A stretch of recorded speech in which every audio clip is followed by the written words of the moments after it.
Yo, it's Jabbar with another video. If you want to grow your glutes, then doing this exercise will help you build them. This is one of my favorite exercises to help target my glutes. This exercise is the Dumbbell RDL, or known as the Dumbbell Romanian deadlift. You can also do this with a barbell, but if you don't have a barbell at home, you can do it just with dumbbells.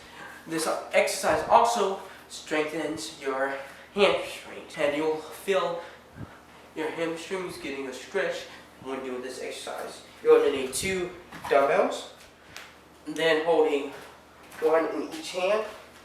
Then you're going to have your feet a little bit apart, bend your knees a little bit, have the dumbbells like this. Then you're going to just act like you're closing forward with your butt, and then when you come back up, you want to squeeze your glutes, and then go down slowly.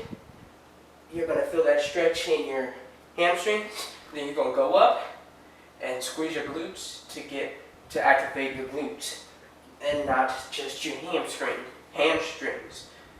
So that's how to do the Dumbbell RDL. Thanks for watching this video. If you want more fitness content just like this, start out by subscribing and clicking the notification bell so you don't miss any future content. This video right here is what YouTube thinks you should watch next. Peace.